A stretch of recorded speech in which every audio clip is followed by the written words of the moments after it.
Hello friend, तो कैसे आप सभी स्वागत करते हैं आप सभी का व्यस्त जी को इसमें। तो फ्रेंड आज जो है कि बिहार डीएलएड प्रवेश परीक्षा 2026 के लिए जो आप सभी के लिए न्यू सेशन शुरू किया गया था, जिसमें आप सभी को बीबीआई क्वेश्चन का प्रैक्टिस सेट दे रहे थे। प्रैक्टिस सेट नंबर 2 कंप्लीट कर चुके थे। आज जो है कि सेट नंबर हम सभी 3 कंप्लीट करने वाले हैं, जो बिल्कुल आपके एग्जाम पैटर्न पर तैयार किया गया है इससे, ठीक है। जिसमें आप सभी को हम हिंदी का प्रश्न, इसके अलावा सोशल साइंस और साइंस यानी कह सकते हैं कि जीके जीएस, जिसमें हिस्ट्री, पॉलिटी और उसके बाद ज्योग्राफी, फिजिक्स, केमिस्ट्री, बायो का मिक्स प्रश्न कंप्लीट करवा रहे हैं। और डेली आपको 65 क्वेश्चन दिया जा रहा है, जो मोस्ट इंपॉर्टेंट प्रश्न है। तो आज की इस सेट में भी 65 क्वेश्चन रहेगा, जो आपके पेपर के लिए काफी ज्यादा इंपॉर्टेंट है। देखिए, आपका पेपर 8 जून से चालू होने वाला है और आपका 22 जून तक पेपर चलेगा। बहुत ही कम समय बचा हुआ है और इसी कम समय को देखते हुए ये सेट आप सभी को हम प्रोवाइड कर रहे हैं। और इस सेट के माध्यम से कम समय में आपका बेहतर तैयारी करवा देंगे, हर चीज का रिवीजन आपको करवा देंगे, ठीक है।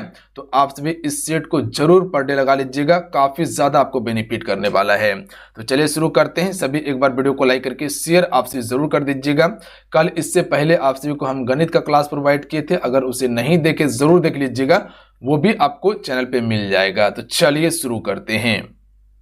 आइए आज की सेट का पहला क्वेश्चन देखिएगा आप सभी। चलिए क्वेश्चन फर्स्ट का राइट आंसर कीजिएगा कि भारत में अभ्रक का सबसे बड़ा उत्पादक राज्य कौन सा है। तो देखिए, यहाँ पर अभ्रक का उत्पादन की बात किया गया है, तो इसका राइट आंसर क्या होगा। तो सबसे पहले ये पता होना चाहिए कि अभ्रक का राजधानी किसे कहते हैं। तो झारखंड का कोडरमा जिले को अभ्रक की राजधानी कहा जाता है। तो क्या झारखंड प्रमुख उत्पादक है? नहीं, गलत हो जाएगा आंसर। तो इसका आंसर सही क्या होगा? Option number D, Andhra Pradesh. ध्यान रखिएगा आप सभी। देखिए, अगर झारखंड की बात किया जाए तो ये आपका भंडारण में आपका पहले स्थान पे आता है, याद रखिएगा, जो प्रश्न पूछा जाता है। अच्छा, अभ्रक की राजधानी किसे कहा जाता है? तो झारखंड का कोडरमा जिले को अभ्रक की राजधानी कहते हैं हम सभी। क्वेश्चन पूछा गया है, याद रखिएगा आप सभी। अच्छा, यहां से एक चीज याद रखिएगा कि कई बार क्वेश्चन पूछा गया है कोयला के बारे में। देखिए, झारखंड कोयला के भंडारण में जो है आपका ये पहले स्थान पे आता है, जबकि कोयला का उत्पादन में पहले स्थान पे कौन है? तो ये आपका उड़ीसा राज्य हो जाएगा, याद रखिएगा आप सभी। दूसरे स्थान पे आपका छत्तीसगढ़ होगा और तीसरे स्थान पे आपका कौन है? झारखंड है, याद रखिएगा आप सभी, कोयला उत्पादन में। बट भंडारण की बात किया जाए तो आपका झारखंड होगा। अच्छा, राजस्थान किस लिए फेमस है? तो मोटा अनाज उत्पादन के लिए है। और यहाँ का एक जगह है खेतड़ी, जो तांबा उत्पादन के लिए काफी ज्यादा महत्वपूर्ण है, याद रखिएगा आप सभी, तांबा उत्पादन में। हालांकि तांबा का सबसे ज्यादा उत्पादन मध्य प्रदेश करता है, याद रखिएगा। इसके अलावा उड़ीसा के बारे में याद रखिएगा, जो यहां से 2 क्वेश्चन पूछा जाता है आप सभी से कि एक बॉक्साइट का सबसे बड़ा उत्पादक राज्य कौन सा है।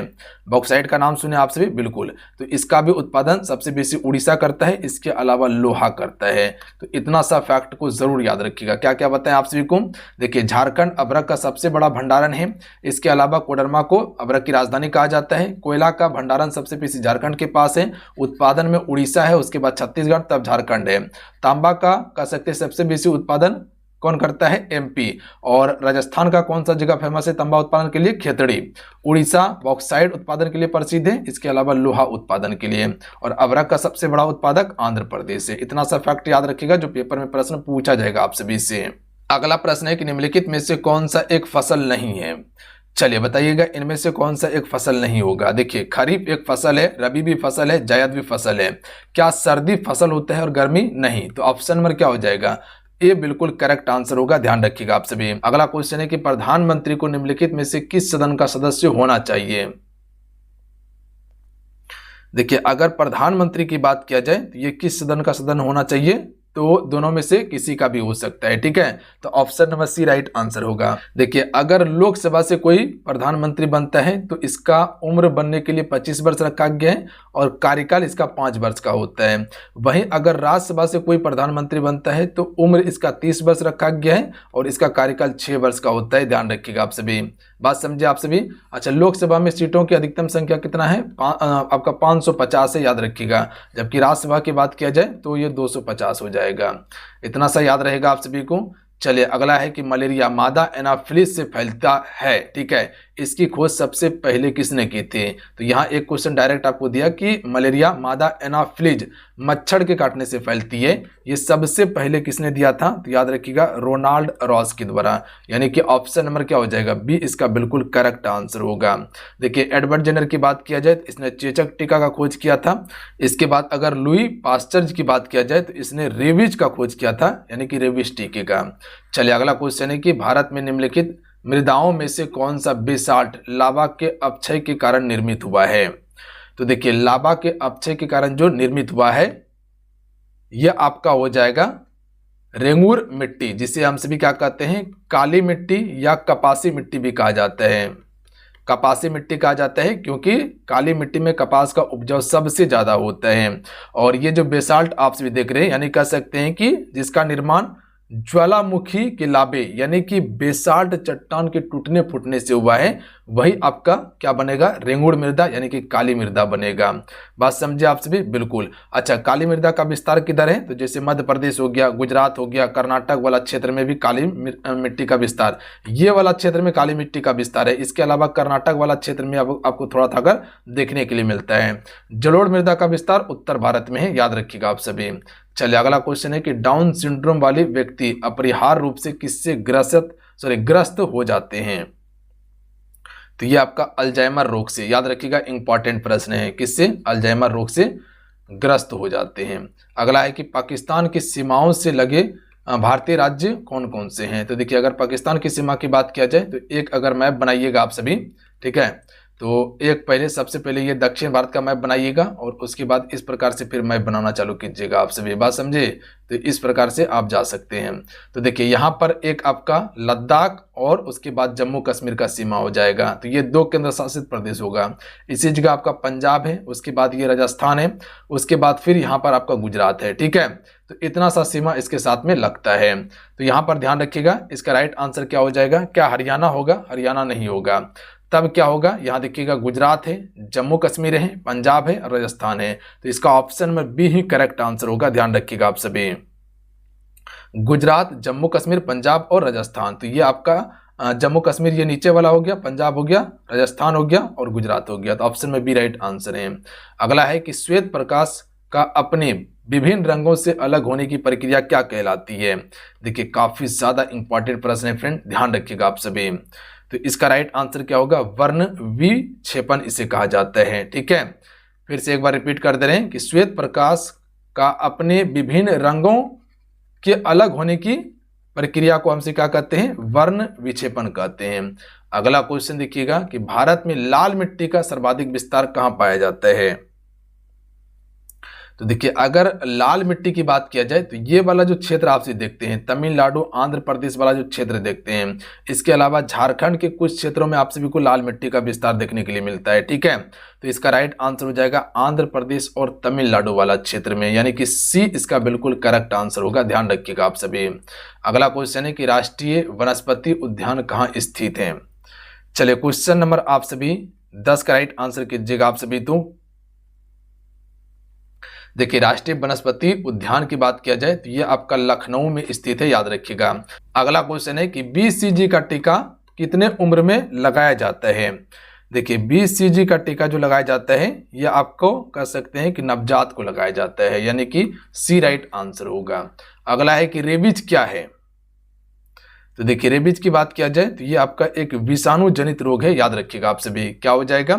विषाणु जनित रोग होगा। देखिए विषाणु से होने वाला रोग कौन कौन सा हो जाएगा, यानी कि वायरस की बात यहाँ पर किया गया है। तो जैसे आप सभी जुकाम का नाम सुने हैं और आपका इन्फ्लुएंजा जो होता है, ठीक है, क्या बताएं आपको? इन्फ्लुएंजा जो होता है ये सभी आपका किससे होता है? जीवाणु से होता है, सॉरी विषाणु से होता है, जीवाणु से नहीं। इसके अलावा डेंगू जो बुखार होता है, डेंगू बुखार जो होता है ये भी आपका किससे होता है? विषाणु से। खसरा जो होता है, खसरा रोग, ये भी विषाणु से होता है। इसके अलावा एड्स जो होता है विषाणु से होता है। पोलियो जो होता है ये भी आपका विषाणु से होता है। कोरोना वायरस का नाम तो सुने होंगे, कोविड-19 का, ये सभी विषाणु से होने वाला रोग है। खसरा, एड्स, पोलियो, कोरोना, डेंगू बुखार, जुकाम, इन्फ्लुएंजा, ये विषाणु जनित रोग है। अच्छा जीवाणु जनित रोग क्या क्या है बताएं आप सभी को? जीवाणु से होने वाला रोग जैसे कि क्षय रोग, ठीक है, क्षय रोग जिसे टीबी कहा जाता है, टीबी कहा जाता है। इसी प्रकार से टाइफाइड हो जाएगा, ठीक है, टाइफाइड हो जाएगा, टाइफाइड ये भी आपका जीवाणु से होता है। इसके अलावा एक याद रखिएगा आपसे निमोनिया को, क्योंकि यहां से भी प्रश्न कई बार आता है पेपर में। टेटनस याद रखिएगा आपसे भी, टेटनस, टेटनस भी आपका जीवाणु से होता है। डिप्थीरिया याद रखिएगा आपसे भी, क्या बताएं आपसे को, डिप्थीरिया ये भी आपका जीवाणु से ही होता है। और एक आपका लास्ट में कुष्ठ रोग याद रखिएगा जो जीवाणु से होता है। तो क्या क्या बताए जीवाणु से होने वाला, क्षय रोग, टीबी, टाइफाइड, हैजा, निमोनिया, टेटनस, डिप्थीरिया, कुष्ठ रोग हो जाएगा। तो इतना सा याद रखिएगा आप सभी। अगला है कि प्लेग किससे फैलता है, चलिए बताइएगा आप सभी। तो अभी बताएं आपको प्लेग किससे फैलता है, बता सकते कोई हमको? तो देखिए प्लेग जीवाणु से ही फैलता है, याद रखिएगा आप सभी। प्लेग किससे फैलता है, जीवाणु से। अगला क्वेश्चन देख लीजिएगा, प्रकाश का रंग निश्चित किया जाता है। तो देखिए प्रकाश का रंग जो निश्चित होता है तरंगदैर्घ्य से। थोड़ा सा फास्ट चलेंगे क्योंकि समय का भी बचत करना है, ज्यादा समय बर्बाद भी नहीं करना है। मानव शरीर का सबसे बड़ा अंग कौन सा है? देखिए सभी सेशन को जरूर लाइक करते चलिएगा, सभी से हम रिक्वेस्ट करेंगे। और इससे पहले जो 2 सेट हो चुका है ना उसे भी कंप्लीट जरूर कर लीजिएगा, काफी ज्यादा इंपॉर्टेंट है। देखिए आपको कह रहे हैं कि एग्जाम तक में जो भी ये प्रैक्टिस सेट हम दे रहे हैं, ठीक है, इसे पर डे जरूर लगा लीजिएगा, काफी ज्यादा बेनिफिट करेगा। और गणित वाला भी प्रैक्टिस सेट शुरू कर दिए थे आपकी डिमांड पे, तो उसे भी जरूर देख लीजिएगा आप सभी। तो मानव शरीर का सबसे बड़ा अंग कौन सा हो जाएगा? तो चमड़ा सबसे बड़ा अंग होता है। अच्छा, सबसे बड़ी हड्डी कौन सा है? फीमर, जांघ की हड्डी। सबसे बड़ा लीवर कौन सा हो जाएगा? यकृत, याद रखिएगा सबसे बड़ा लीवर है। इसके अलावा कह सकते हैं कि सबसे छोटी हड्डी कौन सा है? स्टेपिज, जिसे कान की हड्डी कहा जाता है। अगला क्वेश्चन है कि कोल विद्रोह कब हुआ था? देखिए कोल विद्रोह आपका 1831 से 32 में हुआ था। बुद्ध भगत प्रमुख नेता था इसका। अगला क्वेश्चन है कि किस मिट्टी में लोहे और एल्युमिनियम की ग्रंथियां पाई जाती है? तो देखिए लोहे और एल्युमिनियम की ग्रंथियां यानी कि प्रचुरता पाई जाती है, तो ये लेटराइट मिट्टी में, याद रखिएगा आप सभी। अगला क्वेश्चन है कि इनमें से कौन सा बाजरा है? बाजरा मतलब मोटा अनाज होगा, तो ध्यान रखिएगा बाजरा इनमें से हो जाएगा। एक से ज्यादा विकल्प यानी कि ज्वार और रागी ये बाजरा की गिनती में आता है, ठीक है। चलिए अगला क्वेश्चन है कि निम्नलिखित में से किसकी पेशियों में स्वस्पंदन का गुण पाया जाता है? तो देखिए पेशियों में जो स्वस्पंदन का गुण पाया जाता है ये आपका हृदय में पाया जाता है, यानी कि ऑप्शन में ए राइट आंसर होगा। किसमें? हृदय में। याद करते चलिएगा प्रश्न को। किस अम्ल के मांसपेशियों में जमा होने के कारण मनुष्य में थकान महसूस होती है? देखिए कई बार आपको बताए हैं कि अगर कोई व्यक्ति है, ठीक है, और अचानक दरवट मारने लगे, ठीक है, तो वहां क्या होता है? अनोक्सी प्रक्रिया चालू हो जाता है, जिसके कारण से क्या होता है? लैक्टिक अम्ल जम जाता है, ठीक है। जो लैक्टिक अम्ल जिस जगह जमता है वहां दर्द करने लगता है, तो ये लैक्टिक अम्ल जम जाने के कारण ही मनुष्य को थकान महसूस होने लगता है। अगला है मानव शरीर के निम्नलिखित अंगों में से कॉर्निया किसका भाग है? तो कॉर्निया तो आंख का भाग हो जाएगा, यानी कि डी राइट आंसर है। चलिए अगला है कि नेत्र दान में कौन सा भाग प्रयुक्त दान किया जाता है? तो देखिए नेत्र दान की बात किया जाए तो आंख का हम सभी कॉर्निया ही दान करते हैं, याद रखिएगा आप सभी। क्या दान करते हैं? कॉर्निया, ना कि रेटिना, बात समझे, कॉर्निया दान करते हैं। ब्रिटिश शासन के विरोध में बस्तर विद्रोह किस वर्ष हुआ था? इंपॉर्टेंट प्रश्न है, ध्यान रखिएगा। कई बार ये बस्तर विद्रोह के बारे में पूछा गया है, तो आपके पेपर में भी आ सकता है, तो ध्यान रखिएगा। ये आपका 1910 में जो है कि बस्तर विद्रोह हुआ था। अगला क्वेश्चन है कि निम्नलिखित में से कौन सी ग्रंथि वृद्धा अवस्था में लुप्त हो जाती है? देखिए वृद्धा अवस्था में जो लुप्त हो जाती है वो आपका थाइमस ग्रंथि, याद रखिएगा। कौन सी ग्रंथि? थाइमस ग्रंथि जो है ये वृद्धा अवस्था में लुप्त हो जाती है।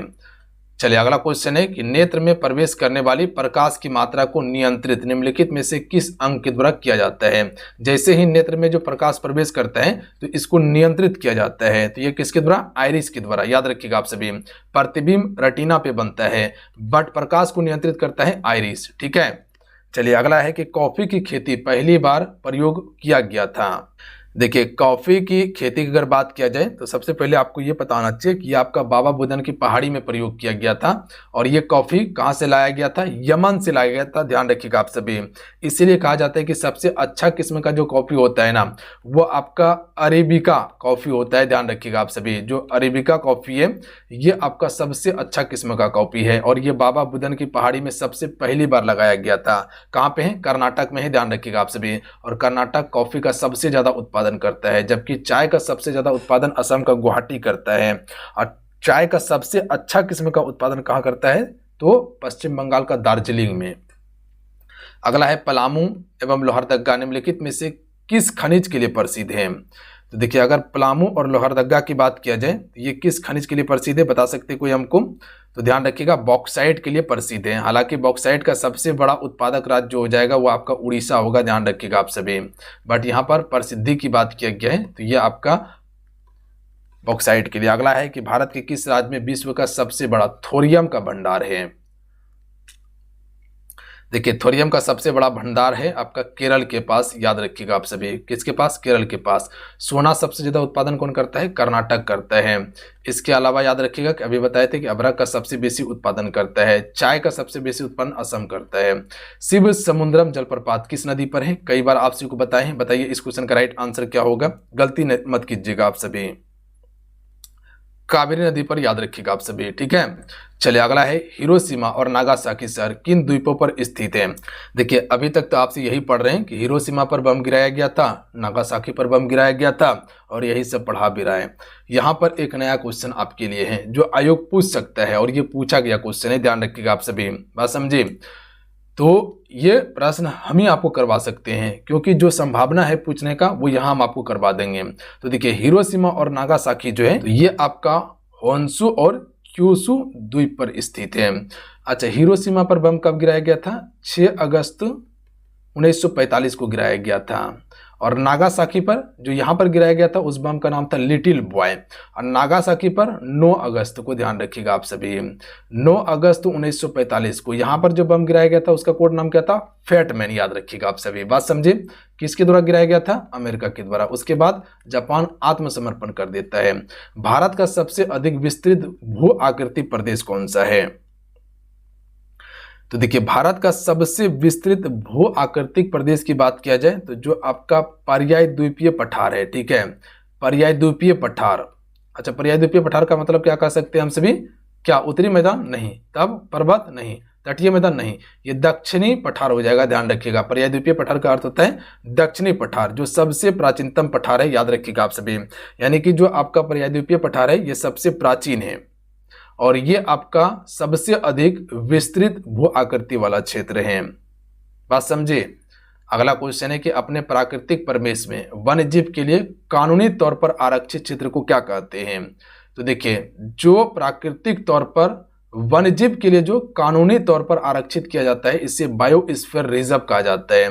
देखिए, बायोस्फीयर रिजर्व जो होता है बहुत बड़ा क्षेत्र होता है। इसी में आपको एक जगह देखने के लिए मिल सकता है वन्यजीव अभ्यारण्य और इसी के अंदर में आप सभी को देखने के लिए मिल सकता है जो एक जगह मतलब छोटा सा क्षेत्र जो कह सकते हैं कि राष्ट्रीय उद्यान के रूप में संरक्षित किया गया हो, उसे हम सभी राष्ट्रीय उद्यान कहते हैं। बात समझे आप सभी? बिल्कुल। तो इस प्रकार से समझ सकते हैं कि बायोस्फीयर रिजर्व बहुत बड़ा होता है, उसके बाद वन्यजीव अभ्यारण्य होता है और उसके बाद आपका राष्ट्रीय उद्यान होता है, नेशनल पार्क होता है, जो एक छोटा भाग को संरक्षित किया जाता है। ओटावा सम्मेलन किस वर्ष हुआ था? देखिए, ओटावा सम्मेलन आपका 1932 में हुआ था, याद रखिएगा। अगला है कि किसने मोहम्मद अली जिन्ना को हिंदू मुस्लिम एकता का राजदूत कहा था? तो ये आपका सरोजिनी नायडू ने कहा था, ध्यान रखिएगा आप सभी। देखिए, सरोजिनी नायडू 1925 में भारतीय राष्ट्रीय कांग्रेस की पहली महिला भारतीय अध्यक्ष बनती है, जबकि एनी बेसेंट 1917 में भारतीय राष्ट्रीय कांग्रेस की पहली महिला अध्यक्ष बनती है। और एनी बेसेंट के द्वारा ही होम रूल आंदोलन 1916 में शुरू किया गया था और एनी बेसेंट के सहयोग से ही मुस्लिम लीग और कांग्रेस दोनों एक दूसरे से सम्मिलित हुए थे, यानी कि मेल किए थे। चलिए, अगला क्वेश्चन है कि समुच्चय का सही संधि विच्छेद बताइए। क्या सम धन उच्चाय होगा? नहीं, ये वाला इसका सही आंसर होगा। सम जिसमें कि आधा मोह होगा, उसके बाद धन आपका उत हो जाएगा जहां पर आधा तो, और उसके बाद आय होगा, याद रखिएगा आप सभी। समुद चाय, याद रखिएगा आप सभी। अगला है कि देश के कुल कोयले उत्पादन में झारखंड की भागीदारी। तो देखिए लगभग पूरे देश का 40% उत्पादन कोयला का करता है झारखंड, याद रखिएगा। उत्पादन या कह सकते भंडारण, खनिज संसाधन भी लगभग इसके पास 40% पूरा देश का है, बात समझे। अगला है कि कार्य का मात्रक क्या होता है, तो बताए थे आप सभी को कार्य का मात्रक जूल होता है, बल का ऐसा मात्रक क्या होता है, न्यूटन होता है। अगला क्वेश्चन देख लीजिएगा कि झारखंड में कोयला की खानें स्थित हैं। तो देखिए झारखंड में कोयला का खान जो है एक कर्णपुरा एक झरिया जो काफ़ी ज़्यादा फेमस है। तो झरिया और कर्णपुरा दोनों काफ़ी ज़्यादा फेमस है जो कोयला का खान है। चलिए अगला क्वेश्चन देख लीजिएगा आप सभी। अगला क्वेश्चन है आपका कि निम्नलिखित में से किसके अंतर्गत भारत में सर्वप्रथम सर्वोच्च न्यायालय की स्थापना। देखिए भारत में सबसे पहले जो आपका सर्वोच्च न्यायालय की स्थापना होता है 1773 का रेगुलेटिंग एक्ट जो आया था इसी के तहत, और ये कब किया गया था, 1774 में स्थापित हुआ था। कहाँ पे, कोलकाता में। तो इसका राइट आंसर क्या होगा, रेगुलेटिंग अधिनियम 1773 के तहत। अगला क्वेश्चन है कि महेंद्र का सही संधि विच्छेद क्या होगा। तो महेंद्र का होगा महाधन इंद्र होगा, याद रखिएगा आप सभी। Option number C right answer होगा, एग्जैक्ट प्रश्न को याद कर सकते हैं। अगला है कि डॉक्टरों द्वारा एक मरीज के अंगों जैसे कि यकृत, पित्ताशय, गर्भाशय आदि की छवियों को दिखाने के लिए इस्तेमाल की जाने वाली तकनीकी कौन सी है। तो यहाँ क्वेश्चन को समझिएगा, जो डॉक्टर होता है ना, अगर एक मरीज के जैसे कि अंग को अगर दिखाना है, जैसे कि यकृत हो गया या पित्ताशय हो गया या गर्भाशय हो गया, अगर इसकी छवि को दिखाना है तो किसका प्रयोग करेंगे, किस तकनीकी का प्रयोग करके हम मरीज को उन अंगों को दिखा सकते हैं। तो ये अल्ट्रासोनोग्राफी का प्रयोग किया जाता है, ठीक है। किसका, अल्ट्रासोनोग्राफी का प्रयोग करके हम किसी भी अंग को उन मरीज को दिखाया जा सकता है। या गर्भाशय, जो आपका गर्भधान होता है उस समय कह सकते हैं कि माता के गर्भ में लड़की है या लड़का है, ये अल्ट्रासोनोग्राफी के माध्यम से पता किया जा सकता है, यानी कि उसका इमेज दिखाया जा सकता है। अगला क्वेश्चन देख लीजिएगा कि भारत का कौन सा भू आकृति विभाग प्राचीनतम है। तो अभी बताए थे कि सबसे प्राचीनतम आपका क्या हो जाएगा, पर्याय द्वीपीय पठार हो जाएगा, जिसे दक्षिणी पठार कहा जाता है। अगला क्वेश्चन है कि गद्दी लोक निवासी हैं। तो देखिए गद्दी एक आपका जनजाति है और ये आपका कहाँ निवास करती है, तो ये हिमाचल प्रदेश में, ध्यान रखिएगा आपसे, गद्दी जनजाति। अगला है निम्नलिखित स्थानों में से कहाँ सोमपेन जनजाति पाई जाती है। तो देखिए सोमपेन जनजाति जो है ये आपका निकोबार द्वीप समूह में पाई जाती है, याद रखिएगा आप सभी, कहाँ पे, निकोबार द्वीप समूह में। अगला है कि तारिक ए दाऊदी नामक पुस्तक के लेखक कौन है। देखिए ये क्वेश्चन आपका पूछा गया है, इसको ध्यान रखिएगा आप सभी, और ये बिहार स्टेट में क्वेश्चन पूछा गया था ये वाला, तो इसको ध्यान रखिएगा आप सभी। अब्दुल्ला, ध्यान रखेंगे आप सभी, अब्दुल्ला के द्वारा ये आपका तारिक ए दाऊदी लिखा गया है। अच्छा, मेगास्थनीज के द्वारा इंडिका नामक पुस्तक लिखा गया है। देखिए ये प्रश्न अलग अलग एग्जाम में भी पूछा गया है, ऐसा नहीं कि एक ही एग्जाम में पूछा गया है, केंद्र लेवल में भी क्वेश्चन पूछा गया है ये वाला, तो ध्यान रखिएगा आप सभी। अगला क्वेश्चन है कि निम्न में से कौन सा विटामिन पानी में घुलनशील है। देखिए पानी में घुलनशील कौन सा बताए थे आप सभी को, विटामिन बी और आपका सी, ये दोनों आपका पानी में घुलनशील है। देखिए विटामिन बी ग्रुप जो होता है, ठीक है, वो भी पानी में घुलनशील है। इसके अलावा विटामिन सी भी पानी में घुलनशील है, जो कि डेली आपको लेना होता है क्योंकि ये मूत्र के साथ बाहर चला जाता है। जबकि vitamin A, vitamin D, vitamin E, vitamin के, ये सभी वसा में घुलनशील होता है। तो इसका राइट आंसर क्या हो जाएगा, विटामिन बी। देखिए विटामिन ए का रासायनिक नाम क्या होता है, रेटिनॉल। विटामिन बी1 का थायमिन। विटामिन डी का क्या होता है, कैल्सिफेरॉल। विटामिन ई का टेकोफेरॉल होता है, ठीक है। अगला क्वेश्चन है कि निम्नलिखित में से कौन सा जल जनित रोग है। जल जनित कह सकते हैं या जीवाणु जनित कह सकते हैं, तो ये आपका हैजा हो जाएगा, याद रखिएगा आप सभी। जबकि चेचक, मलेरिया, तपेदिक, ये सभी विषाणु से होने वाला रोग है। निम्नलिखित में से कहाँ से उत्तम किस्म का लोह अयस्क की प्राप्ति होता है। तो देखिए यहाँ पर उत्तम किस्म का लोह अयस्क की बात किया गया है, तो बता सकते हैं आप सभी कहाँ से प्राप्त किया जाता है, तो वेलाडीला की खान से। ध्यान रखिएगा आप सभी, कहाँ से, वेलाडीला की खान से किया जाता है उत्तम किस्म का लोहा की प्राप्ति, याद रहेगा आप सभी को। देखिए जादूगोड़ा यूरेनियम के उत्पादन के लिए प्रसिद्ध है। जादूगोड़ा से यूरेनियम निकाला जाता है। जादूगोड़ा कहाँ है, झारखंड में, ध्यान रखिएगा आप सभी। और बेलाडीला कहाँ पे है, छत्तीसगढ़ में। अगला क्वेश्चन देख लीजिएगा, जलियांवाला बाग नरसंहार के समय भारत का वायसराय कौन था। तो जलियांवाला बाग कई बार बताए हैं, 1919 में हुआ था। 13 अप्रैल 1919 को जलियांवाला बाग में गोली किसने चलवाया था, जनरल ओडायर ने चलाया था। ध्यान रखिएगा आप सभी। और उस समय यहाँ पर वाइसरॉय पूछा गया है तो लॉर्ड चैम्सफोर्ड था, ध्यान रखिएगा आप सभी। लॉर्ड कैनिंग, ध्यान रखिएगा, इसी के समय में 1857 का क्रांति होता है और लॉर्ड कैनिंग भारत का पहला वाइसरॉय बनता है। अंतिम गवर्नर जनरल था भारत का, पहला वाइसरॉय लॉर्ड कैनिंग बनता है, ध्यान रखिएगा आप सभी। लॉर्ड कर्जन के समय में 1905 में क्या होता है, बंगाल विभाजन होता है, याद रखिएगा। सीमांत गांधी किसे कहा जाता है, तो खान अब्दुल गफ्फार खान को हम सभी सीमांत गांधी के नाम से जानते हैं, यानी कि ऑप्शन नंबर क्या हो जाएगा, डी बिल्कुल करेक्ट आंसर होगा, याद रखिएगा आप सभी। बात समझ गए आप सभी। चलिए अगला क्वेश्चन देख लीजिएगा। वे संसाधन जिनका उपयोग बिना किसी संशोधन के सीधे किया जा सकता है डैश कहलाता है। तो देखिए, वैसा संसाधन जिनका उपयोग बिना किसी संशोधन का अगर हम सीधे कर सकते हैं तो वो आपका प्राकृतिक संसाधन होता है, याद रखिएगा आप सभी। प्राकृतिक संसाधन का उपयोग बिना कोई शोधन किए हम डायरेक्ट कर सकते हैं, बात समझे। तो ऑप्शन में बी राइट आंसर होगा। अगला है कि उष्णकटिबंधीय वन का उदाहरण इनमें से कौन सा होगा। तो देखिए, उष्णकटिबंधीय वन जो होता है ये आपका प्राकृतिक संसाधन के अंतर्गत आता है, याद रखिएगा। तो उष्णकटिबंधीय वन ये प्राकृतिक संसाधन के उदाहरण है, तो ऑप्शन में ए राइट आंसर है। अगला है कि रसोई घर में कौन सा समास है। तो देखिए, इसका समास विग्रह कीजिए। रसोई घर की बात किया गया ना, तो रसोई का घर, यहाँ पर देखिए कारक विभक्ति आया है। और आप सभी को क्या बताएं कि अगर आप सभी को तत्पुरुष समास अगर पहचानना है ना तो पूरा कारक का विभक्ति पता होना चाहिए, कर्ता ने कर्म को करण से, तो ये कारक विभक्ति आपको पता होना चाहिए। तो इसका समास विग्रह किए तो क्या निकला, का, ध्यान रखिएगा आप सभी। रसोई का घर, किसका घर, रसोई का घर जहां हम खाना बनाते हैं, तत्पुरुष समास होगा इसमें। अगला है कि माता पिता में कौन सा समास है। तो यहाँ पर माता पिता अपोजिट वर्ड की बात किया जा रहा है ना, द्वंद्व समास होगा। देखिए, माता योजक चिन्ह, इसमें पिता लगेगा, तो ये आपका द्वंद्व समास होगा, अपोजिट वर्ड। जैसे लोटा डोरी, ये अपोजिट वर्ड है। अगला है हाथ पांव फूलना, मुहावरे का अर्थ क्या होता है। आसान प्रश्न है, घबराना हो जाएगा, हाथ पांव फूलना। अगला क्वेश्चन है कि नाक में दम करना, मुहावरे का अर्थ क्या होगा, ये भी आसान है, बहुत परेशान करना हो जाएगा, बी नंबर। अगला क्वेश्चन है कि लड़के पढ़ता है, शुद्ध वाक्य बताइए। देखिए, लड़के, लड़के मतलब बहुत सारे लड़के होगा, तो यहाँ पढ़ता सही होगा नहीं, यही कहते कि लड़का पढ़ता है तो सही होता। तो लड़के यहाँ आपका बहुवचन की बात किया जा रहा है, तो जहां बहुवचन हो तो वहां पढ़ता नहीं, पढ़ते सही होगा, ठीक है। तो option number B right answer होगा कि लड़के पढ़ते हैं, बात समझे। अगला क्वेश्चन है कि अभिधा शब्द शक्ति का अर्थ है। तो देखिए, अभिधा शब्द शक्ति की बात किया जाए तो इसमें किसी भी प्रकार का संदेह नहीं होता है, सीधा अर्थ की प्राप्ति होता है, ध्यान रखिएगा। अभिधा वाला में, बात समझे, इसमें कोई भी संदेह नहीं होता है, इसमें सीधा अर्थ की प्राप्ति होता है। तो ये आपका मुख्य अर्थ वाला होता है अभिधा।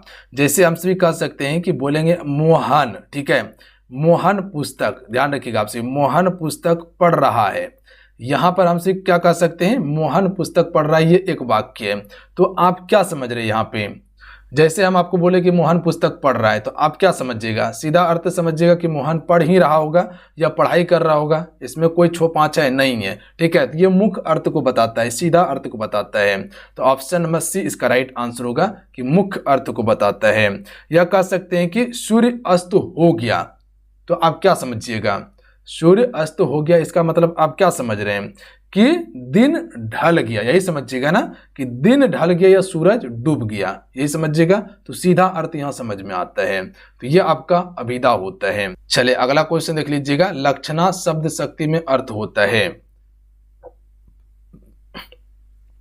देखिए, लक्षणा शब्द शक्ति में क्या होता है, इसमें संकेत कुछ और करते हैं और अर्थ कुछ अलग समझा जाता है, बात समझे आप सभी। संकेत कुछ किए और समझा कुछ गया, ठीक है, उस संकेत के माध्यम से हम दूसरा चीज को यहाँ पर समझाते हैं, ये लक्षणा बताता है। जैसे एक एग्जांपल समझिएगा आप सभी, कह सकते हैं कि मोहन, ठीक है, मोहन एक गधा है, ठीक है, मोहन गधा है, तो इसका मतलब क्या सच में मोहन गधा है, चार पैर वाला है, नहीं, मोहन तो एक आदमी है, बट अगर वो कोई काम सही से नहीं कर पा रहा है या कोई काम बिगाड़ दे रहा है तो उसको हम डायरेक्ट क्या बोले संकेत में कि तुम गधा हो। तो यहां से समझ में क्या आया कि ये कोई काम का नहीं, ये जानवर के भांति है, ठीक है। तो यही संकेत होता है इसका। संकेत हम दिए कि मोहन गधा है, दूसरा अर्थ क्या निकला कि मोहन एक जानवर है, ठीक है, मोहन क्या है, एक जानवर की भांति कार्य कर रहा है, बात समझे। तो यही आपका लक्षणा का अर्थ होता है। एक दूसरा वाक्य से आपसे समझ सकते हैं कि रमेश जो है, रमेश का शरीर, ठीक है, रमेश का शरीर जो है ना ये लोहे का है, ठीक है, किसका है, लोहे का है।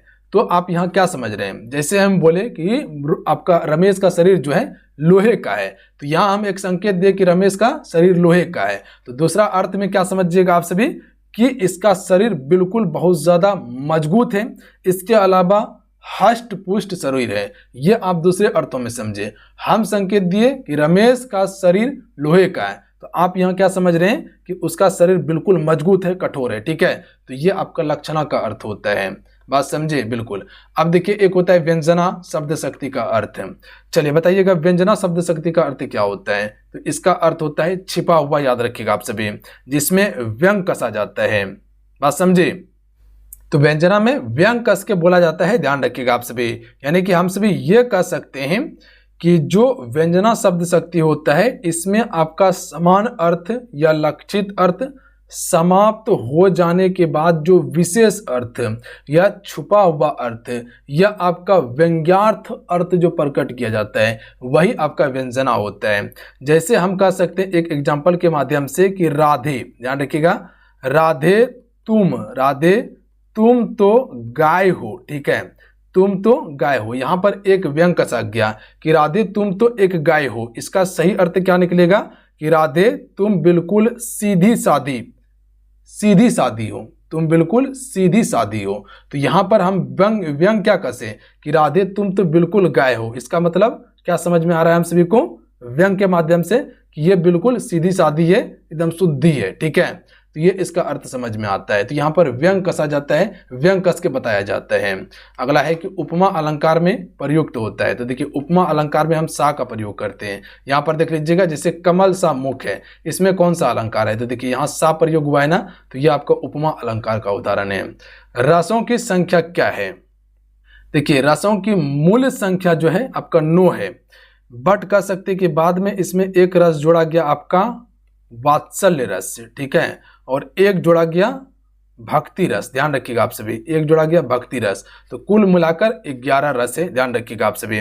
जैसे कह सकते हैं कि एक श्रृंगार रस होता है, हास्य रस होता है, करुणा होता है, रौद्र होता है, वीर होता है, भयानक होता है, विभत्स होता है, अद्भुत रस होता है, शांत होता है, वात्सल होता है और भक्ति रस होता है। तो यहाँ कभी कभी इससे क्वेश्चन जो इस प्रकार से बनता है कि श्रृंगार रस का अर्थ क्या है, तो श्रृंगार रस का होता है रीति या प्रेम, हास्य रस का हास होता है, करुणा रस का शोक होता है, रौद्र रस का क्रोध होता है, वीर रस का उत्साह होता है इसका अर्थ, भयानक रस का भय होता है, विभत्स रस का क्या होता है जुगुप्सा या घृणा होता है, उसी प्रकार से अद्भुत रस का क्या होता है विस्मय या आश्चर्य होता है, शांत रस का क्या होता है निर्वेद या वैराग्य होता है, उसी प्रकार से वात्सल रस का क्या होता है स्नेह होता है, और भक्ति रस का क्या होता है देव या विषयक रीति होता है। तो इस प्रकार से प्रश्न बनता है। जैसे कह सकते हैं कि वीर रस का अस्थायी भोग क्या है, तो अभी बताएं कि वीर रस का अस्थायी भोग क्या हो जाएगा उत्साह होगा, ध्यान रखिएगा आप सभी।